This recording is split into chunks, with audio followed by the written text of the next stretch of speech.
Sveiciens futbola draugiem šajā brīnišķīgajā vakarā. Ceturtdienas vakari Allaž asociējas ar konferences līgu. Un šajā vakarā baudīsim, ceru, ka patiešām baudīsim futbolu Belfastā, kur RFS tiksies ar Ziemeļīrijas vienu no labākajām komandām Glentoran. Glentoran komanda izleida 2 sezonas Eiropā. Un bīstama iespēja, gandrīz tiek gūti vārti 57. minūtē. Atliek tikai plātīt rokas Herdi Prengam, bet ir jāspēlē futbols, nevis jāplāta rokas. Ļoti bīstams moments. Glābēja zvans, glābēja Kociņš un Aleksandrs Filipovičs. RFS serbu malējs aizsargs. Viņa zemes centrēms, bet bumba ir kājās. Diemandē sitiens pa 2 tuvas distants. Vēl viens sitiens. Un stūris RFS vienībai. Ļoti interesanti. Nepārāk bieži sanāk redzēt, kad ir tik zemes centrējums un bumbu vienkārši kājās aptur futbolus.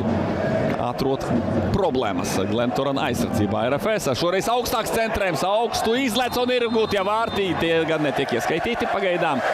Jānis Ikaunieks augstu izlēca, bet bumbu vārtos nogādāja, manuprāt, Rostāns Džiki. Grūti saprast, kā pacelta roka, bet ne, tur, manuprāt, nebija aizmuguri. Iespējams, ka spēlē roku bija fiksēta. Un pagaidām ir atkal tālais sauc Glentoran komandai. Un sitiens ļoti bīstami jau tur izmisis un lēciens Nerugalam. Bet apdraudēja vārtus Makenevs. 31 gadu vecais spēlētājs, kurš ir tiešām pieredzējis šoreiz nospēlēt veiksmīgāk un vairs nepiedzīvot tik sportiski traģiskus mirkļus. Stūras sitiens Glentoranā, raugāmies 38. minūte un 1-0 Glentoran labā. Lūkā RFS savu stūras sitiens neprata izmantot, bet šeit perfekts izpildījums, perfekts centrējums un sitiens ar galvu no tuvas distances. Glentoran izvirzās vadībā gan mačā, gan 2 spēļu summā. Redzat arī līdzjutējs, kuru patiešām netrūkst, un 0-1 RFS par sliktu. Un vārtus arī gūsta spēlētājs, kurš arī mača sākumā tam nonāca ļoti tuvu. Ibsens Rossi. Eirokosu saudas izpildījumā. Arī kā reiz pret šīs zemes futbola komandu, bet vārtu stāps vēl jāsit vārtos Ķiguram, bet vai viņš bija aizmugurē? Tāds jautājums ir ieskaitīti vārti, vai tiešām Mārtiņš uzteica šeit visu.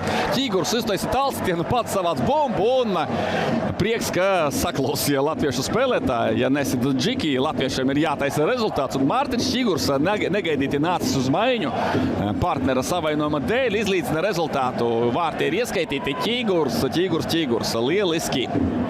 Arī starp rindiņām iedeva, manuprāt, RFS favorītu lomu, kas arī nav kāds pārsteigums. Būtu jocīgāk, ja viņš runātu, ka Glentoran ir favorīts. Tad paskatāmies. Laba atspēle un nedaudz virs vārtu pārlikne Stefans Pāničs. Lašam un Šāriem teorētiski būtu jānāk Zelenkovu vietā, bet paskatīsimies, kā tas būs. Varbūt arī kādi pārkārtojumi Filipoviča centrējums, un tur spēcīgs ir vārtu guvējs aizsardzībā Ibens Rossi. Pagaidām laikam viens no MVP šajā mačā. Ibsens Rossi ļoti pamanāms, efektīvs, bet tagad arī Žiga Lipušķeks. Cits centra aizsargs tieši pret nokritušo Ibsenu Rossi. Nav apmierināts, kā pret viņu izrīkojas Singletons. Vajadzīgs Darko Lemaičs, bet jāpadomā par tālāku spēles gaitu. Ja nu trauma, ja nu vēl ir vajadzīgas izmaiņas, tā kā drīzāk šādos brīžos treneri mazliet atliek ar to maiņu un paskatās, kurus uzreiz 2 izmainīt, bet te ir pretuzbrukums RFS un izgājas viens pret 1 Jāgustu vārti, sitiens Ķiguram, pilnīgi izgāš Mārtiņš. Tik izcili nospēlēja pirmā puslaika beigās, šeit totāli izgās sitiens, milzīgs tehniskais brāķis. Atceros gan šī puslaika sākumā, tāds ļoti viegls uzsitiens pa Nerugala vārtiem. Pavisam noteikti Žeņa nav rādījis lielus varoņu darbus. Ķigurs gūst vārtus, kas par bumbas atlēcienu. Mārtiņš nesit iekšā pustukšos vārtos, bet no 30 metriem vai apmēram tik Mārtiņš gūst vārtus. Neloģiskais, ja Ķigurs sniedz vadību RFS 2-1. Kaut kāda interesanta ironija, kā var neiesist no vārta priekšas, bet šitādu te ielādēt. Ir aizdomas, ka mainiekus piemānīja mainieku laukums. Man liekas, ka tas bumbas atsitiens tāds ļoti stipri jocīgs ir bijis. Kārto reizi pārliecinoši spēlē bumbu Ibsens Rossi. Tālāk jau ir tuvu soda laukumam. Ross gar vārtiem Nerugals. Labi, ka noturēja bumbu. Tagad kā pa notīm varētu izspēlēt Mārtiņš. Un iemet viņš brīvā zonā. Mankendā Gotie skrien panāk. Un vai būs Gotie 1-1 jāspēlē uz apspēlēšanu. Mankendā to prot, bet viņš tomēr sagaida 2. Tas viņam labāk padodas nekā pret 1 aizsargu. Par 2 ir interesantāk. Bet beigās piespēlē un trāpa Gotie Mankendā pa pretinieku. Spēles laiks ir galā. Manuprāt, kompensācijas laikā nebija nekādu paužu. Tieši tā, un spēle ir noslēgusies. Mārtiņš Čigurs, jā, daudz RFS leģionāru, bet par galveno varoni kļūst latvietis un pat ne Jānis Ikovnieks. Mārtiņš Čigurs.